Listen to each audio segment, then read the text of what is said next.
उपस्थित हो।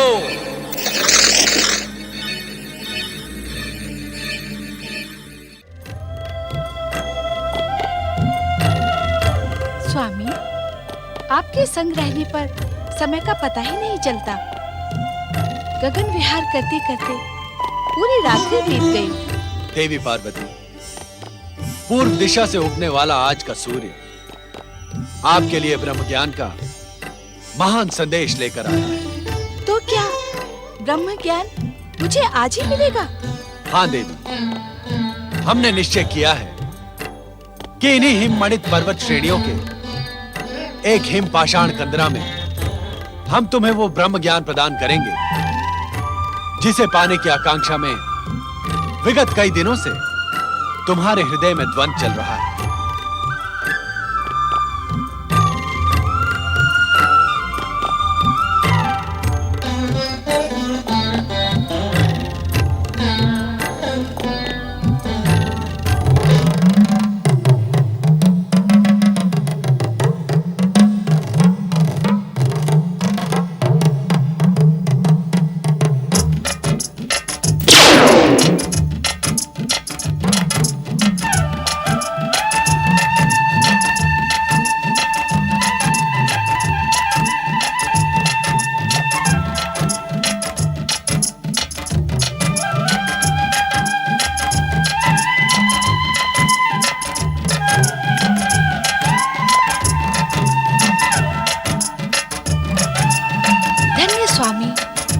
प्रकृति के सुंदर, शांत, मनोरम स्थान को देखकर मेरी आत्मा प्रसन्न हो गई है।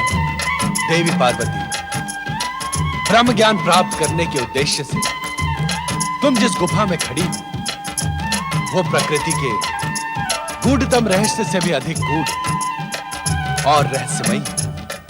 इस सुंदर स्थान की ऐसी क्या विशेषता है स्वामी? इस स्थान का रहस्य आज से पूर्व किसी के सामने उल्लेखित नहीं किया गया है। हमारे अतिरिक्त इस समस्त संसार में सर्वप्रथम तुम इस स्थान में उपस्थित होकर यहां का रहस्य ज्ञात कर रही हो। उस रहस्य को ज्ञात करने के लिए मैं उद्विग्न हो रही हूँ स्वामी। तुम्हारी उद्विग्नता स्वाभाविक है पार्वती। पर्वतराज हिमालय के अत्यंत कठिन, गूढ़ तथा हिम से ढके मार्गों में स्थित यह पवित्र गुफा अमरेश्वर के रूप में हमारा अत्यंत रहस्यमयी एकांत निवास स्थान है। ये आप क्या कह रहे हैं स्वामी? हम सत्य कह रहे हैं देवी पार्वती। हमारे अतिरिक्त किसी भी जीवात्मा को अब तक यहाँ आने का विधान नहीं था। निस्संदेह स्वामी, ब्रह्म ज्ञान प्राप्त करने के लिए मैं विगत दिनों से व्यग्र हूँ, किंतु अब आपके इस रहस्यमय एकांत निवास का रहस्य जानने को उत्सुक हूँ। देवी पार्वती, सृष्टि निर्माण के उपरांत जब जीवन के साथ मृत्यु भी अस्तित्व में आई, तब मृत्यु एवं अंतकाल देवताओं को भी भयभीत करने लगा। भयभीत देवगण हमारी शरण में आए। तब हमने देवताओं को मृत्यु के भय से उबारने के लिए सदा अपने मस्तक पर सुशोभित चंद्रमा को निचोड़ा। अद्भुत, आश्चर्यजनक। निश्चित ही सदा आपके मस्तिष्क का स्पर्श पाने वाले चंद्रमा में अमरत्व विद्यमान होगा। हाँ पार्वती, चंद्रमा को निचोड़ने से अमरत्व का पान करके देवगण अमर हो गए। परंतु भोलेनाथ, इस पावन कथा का इस पवित्र अमरेश्वर गुफा से क्या संबंध? संबंध है देवी पार्वती। उस अमरत्व की कुछ बूंदें पृथ्वी के इसी क्षेत्र में गिरी। उन्हीं से अमरेश्वर की अमर गंगा अथवा अमरावती नदी बह निकली। अर्थात पतित पावनी अमरावती का प्रारंभ इसी स्थान से होता है। हाँ देवी, चंद्रमा को निचोड़ने से गिरी अमरत्व की बूंदों ने इस गुफा में पहुंच सकने वाले व्यक्ति की अमरता सुनिश्चित कर दी। अर्थात इस गुफा तक पहुंचने वाला व्यक्ति अमरता को प्राप्त कर लेगा। निश्चित। यहाँ की वायु, यहाँ के वातावरण में अमरत्व विद्यमान है, जो किसी भी जीवात्मा को जीवन मृत्यु से मुक्ति प्रदान कर अमर बना सकता है। तब तो मानव कल्याण के लिए ये महान स्थान है, क्योंकि मानव सदैव अमरता प्राप्ति का प्रयास करता है।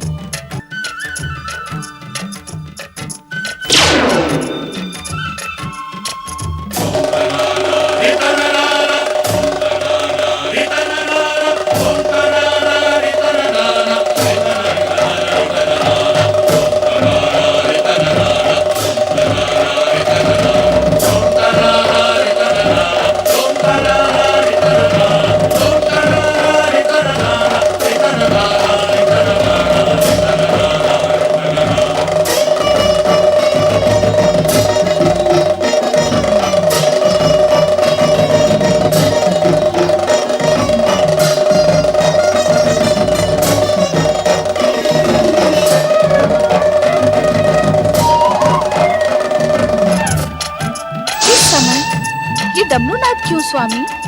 देवी पार्वती, जिस प्रकार इस पवित्र गुफा में आने वाला जीव अमर हो सकता है, उसी प्रकार किसी भी जीव के कानों में दिव्य ब्रह्म ज्ञान पड़ जाने से वो ब्रह्मज्ञानी बन इस सृष्टि की समस्त व्यवस्था को छिन्न भिन्न कर सकता है।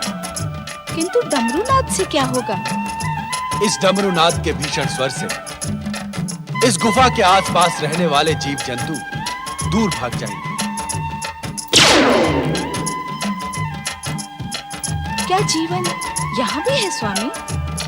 आश्चर्य है कि यह प्रश्न हमसे पर्वत नंदिनी पार्वती पूछ रही है। देवी, जीवित रहने की आकांक्षा जीवात्मा को कहां-कहां ले जाती है, यह जानकर आपको अपार आश्चर्य होगा। आश्चर्य तो मुझे इस गुफा को देखकर भी हो रहा है स्वामी।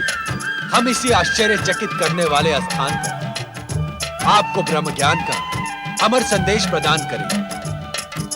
इसी कारण भविष्य में यह गुफा अमरनाथ धाम के रूप में प्रसिद्ध होगी। जय अमरनाथ धाम।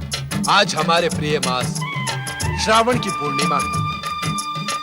आज के दिन जो श्रद्धालु शिव भक्त हमारी प्रेरणा प्राप्त कर यहाँ हमारे प्रतीक शिवलिंग के दर्शन करेगा, उसे अमरता के साथ ही साथ वैसा ही दिव्य ज्ञान प्राप्त होगा जैसा अब हम तुम्हें प्रदान करेंगे। अर्थात क्या अब प्रत्येक वर्ष श्रावण पूर्णिमा पर यहाँ आपका प्रतीक पूर्ण हिम शिवलिंग अवतरित होगा? हाँ देवी, आज से प्रत्येक वर्ष श्रावण माह में चंद्रमा के बढ़ने के साथ ही साथ मेरा प्रतीक हिम शिवलिंग अवतरित होकर पूर्णिमा के दिन पूर्ण होगा तथा चंद्रमा के घटने के साथ ही अमावस्या तक मुझ में विलीन हो जाएगा।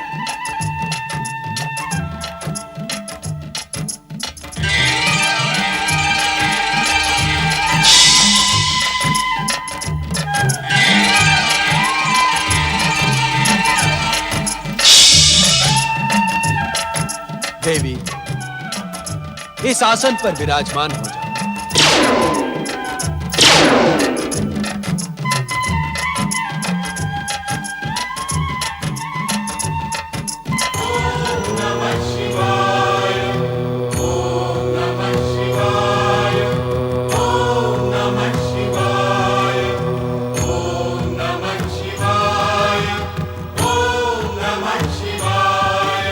ब्रह्म ज्ञान की कथा अत्यंत रहस्यमयी तथा कठिन है। हम ये ज्ञान तुम्हें समाधि अवस्था में प्रदान करेंगे। इसे कहते हुए हमें तथा सुनते हुए तुम्हें रोमांच का अनुभव, अतः सुनने की सहमति का हुंकार भरती है, जिससे हमें यह ज्ञात रहे कि तुम ध्यान से ब्रह्म कथा सुन रही हो। जो आज्ञा। शक्ति स्वरूपा पार्वती, तुम्हें यह ज्ञात हो कि पूर्व काल में हमने अपने निर्गुण दिव्य तेज से पंचक्रोशी नगरी का निर्माण किया।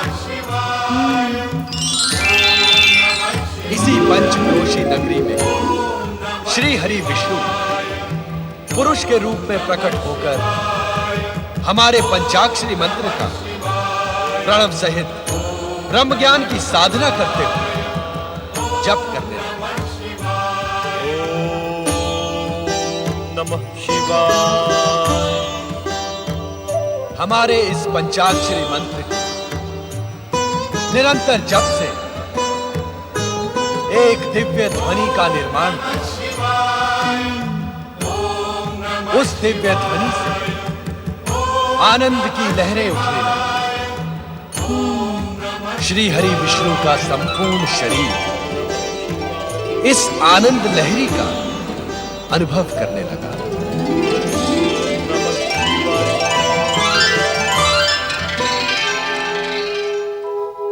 उनके शरीर से पवित्र ओंकारमय ध्वनि निकली।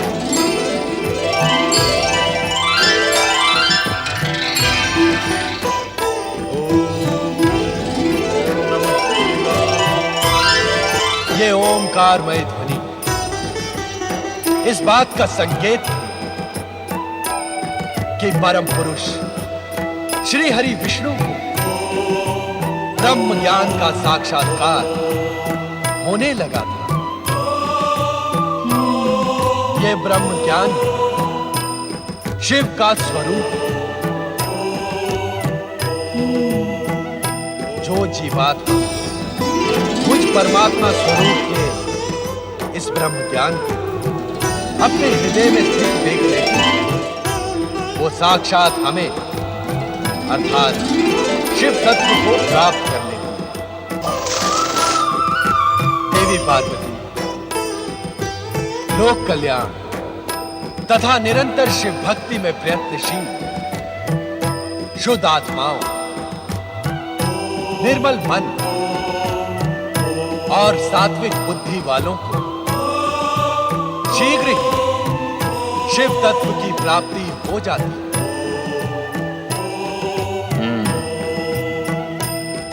सृष्टि के कण कण में शिव तत्व की अनुभूति, प्राणी मात्र की श्रद्धा और भावनाओं को आहत न करना तथा संपूर्ण संसार को शिव की रचना मानने वाली जीवात्माओं को शिव ज्ञान की प्राप्ति होती।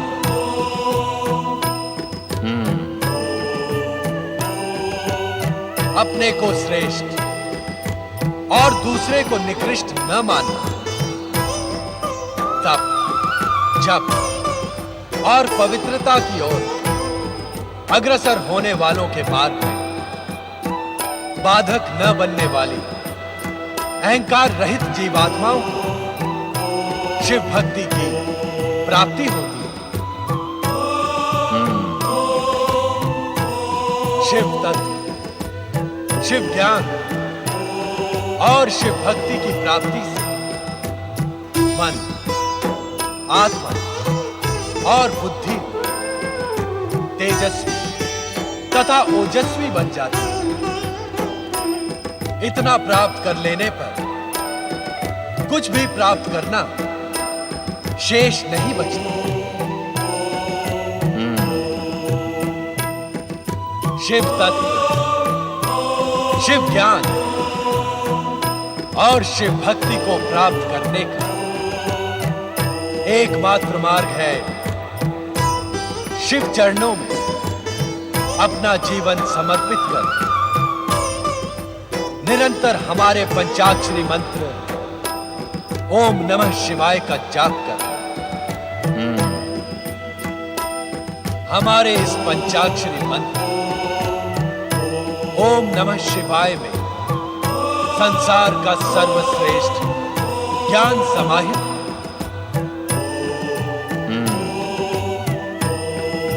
ओम अग्र पूजा को समर्पित त्रिदेवों का प्रतीक आदि स्वर है। शिव जीवन के कल्याण का स्वरूप है तथा उस कल्याण रूपी शिव स्वरूप नमन ब्रह्म रूपी शिव को प्राप्त करने का सर्वोत्तम उपाय है। यही ब्रह्म ज्ञान का सत्य है, यही शिव की सुंदर रचना है। मेरे द्वारा प्रकट सत्यम शिवम और सुंदरम से युक्त यह ब्रह्म ज्ञान उन्हीं महाभागों को प्राप्त होता है जो मेरे स्वरूप में अगाध श्रद्धा रखते हैं। मेरी आज्ञा अनुसार धर्म मार्ग पर चलने वाले प्राणी मेरी ही कृपा से मल एवं माया से मुक्त होकर मेरे परमानंद सच्चिदानंद स्वरूप में लीन हो जाते हैं। स्वयं मेरे द्वारा रचित एवं कहे गए इस दिव्य ज्ञान को प्राप्त ज्ञानी इस ज्ञान के प्रकाश रूपी अग्नि से अपने कर्म में शरीर को क्षण भर में जलाकर मेरी कृपा से कर्म बंधन से छुटकारा पाकर मोक्ष को प्राप्त कर लेते हैं।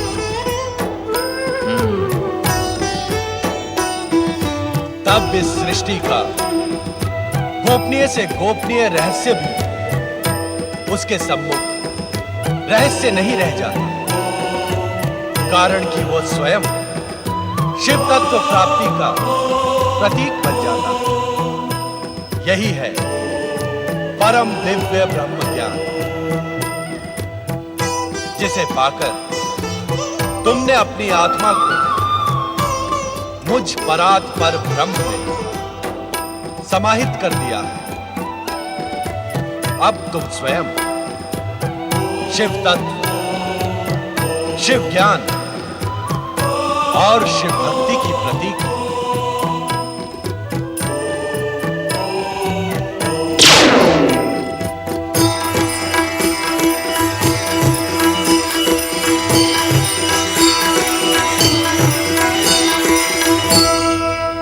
परंतु देवी पार्वती ब्रह्म ज्ञान प्राप्त कर सकें इससे पूर्व ही निद्रा मग्न हो जाती है और उनके स्थान पर श्रापित कबूतर रूपी ध्रौम्य ब्रह्म ज्ञानी हो जाता है। कबूतर रूपी ध्रौम्य को ब्रह्म ज्ञान की प्राप्ति हुई, ये भी विधि का ही विधान था। माता पार्वती को सुअवसर मिलने के पश्चात भी ब्रह्म ज्ञान का ज्ञान न होना भी संभवतः शिवलीला का ही अंग था। ये भी अटल सत्य ही है कि इस संसार में जो कुछ भी घटित होता है वो महेश्वर शिव की इच्छा से ही होता है। ब्रह्म ज्ञान का ज्ञान देने के पश्चात कल्याणकारी शिव जब हिम शिवलिंग से बाहर पधारे तो देवी पार्वती को निद्रामग्न देखकर चकित रह गए।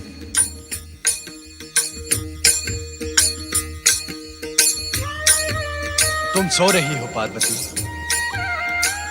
तुम अपनी निद्रा को रोक न सके।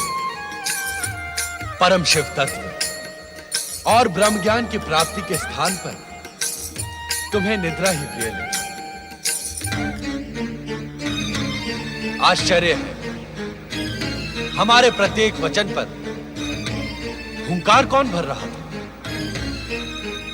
कौन है वो प्राणी जो हमारी आज्ञा के बिना इस दिव्य ब्रह्म ज्ञान के संदेश को सुनकर हुंकार भर रहा था? उपस्थित हो।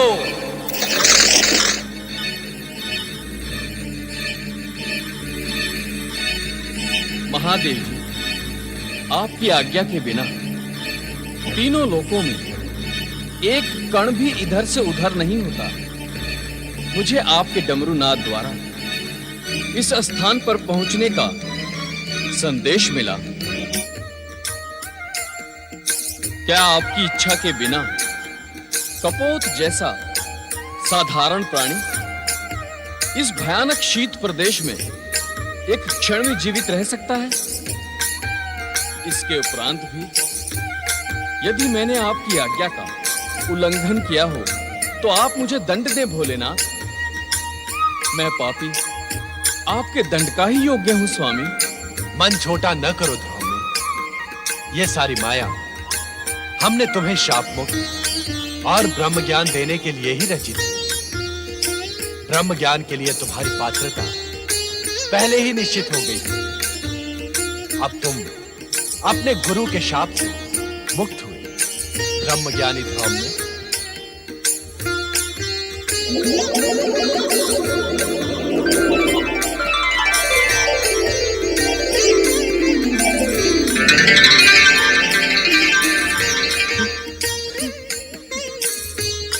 भोलेनाथ, भोलेनाथ, आप कृपा निधान हैं, दया के सागर हैं।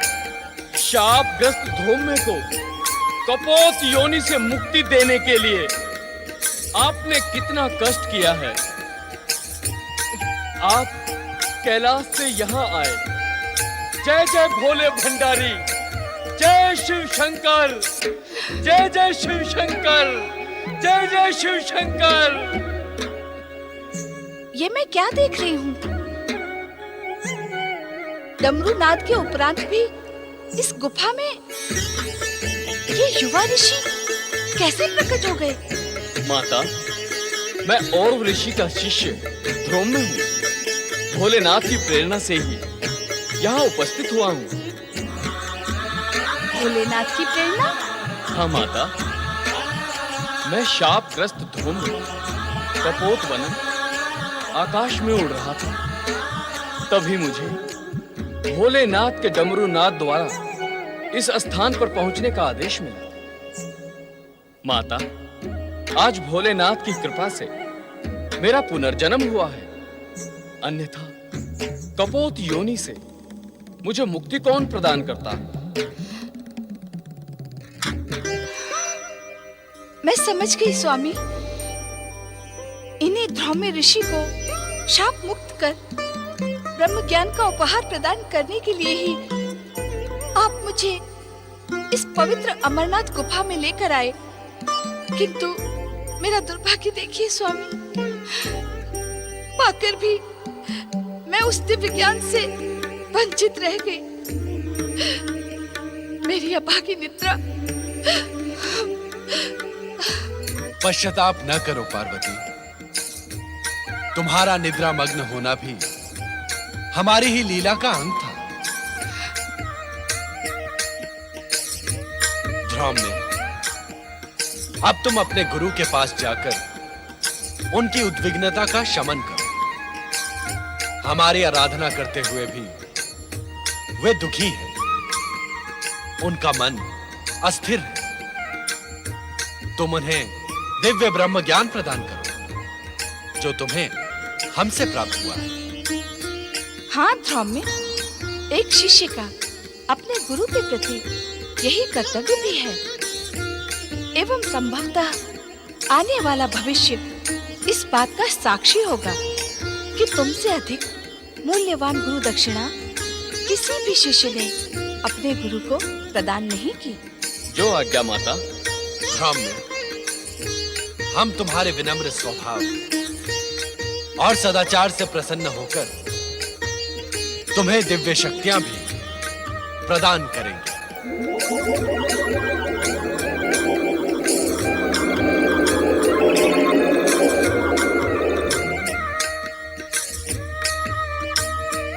मैं आपकी इस महान कृपा के योग्य नहीं था भोलेनाथ।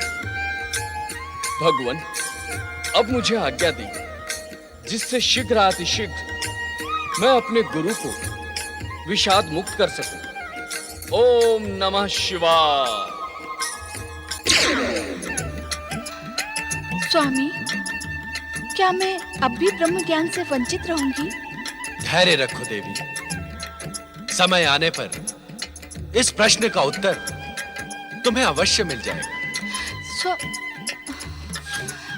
अपने मन की उद्विग्नता का शमन करो देवी। तुम्हारे मन में जो प्रश्न जन्म ले रहे हैं उनका निसंकोच उल्लेख करो। स्वामी, ये अमरनाथ गुफा आपके ब्रह्म ज्ञान प्रदान करने से ब्रह्म भूमि बन गई है। इसके शांत तथा आध्यात्मिक वातावरण ने मेरे मन को प्रफुल्लित कर दिया है। स्वामी, अब मेरा मन यहाँ से जाने को उत्सुक नहीं है। क्या हम इस स्थान पर अनिश्चित काल तक निवास नहीं कर सकते? तनिक अपने नंदी तथा अन्य शिव भक्तों के साथ ही उन प्रियजनों की भी चिंता करो पार्वती, जो अपने समस्याओं के समाधान के लिए हमारी शरण में कैलाश पहुंचते हैं। हमें कैलाश पर ना पाकर सभी भक्त एवं प्रियजन भी ब्रह्म ज्ञान के लिए प्रयत्नशील होंगे। इससे उन सबका कल्याण होगा। माँ के हृदय में ममता का ही वास होता है। जो ज्ञान तुम स्वयं प्राप्त न कर सकी, उसे अपने भक्तों को प्राप्त कराने के लिए कितनी ललायत हो तुम। तुम्हारी इच्छा का सम्मान करते हुए हम तब तक यहाँ निवास करेंगे जब तक तुम स्वयं कैलाश जाने की इच्छुक नहीं होती। किंतु क्या स्वामी? हम यहाँ इस रूप में न रहकर हमारे प्रतीक हिम निर्मित शिवलिंग में ज्योति स्वरूप में निवास करेंगे। जो आज्ञा स्वामी।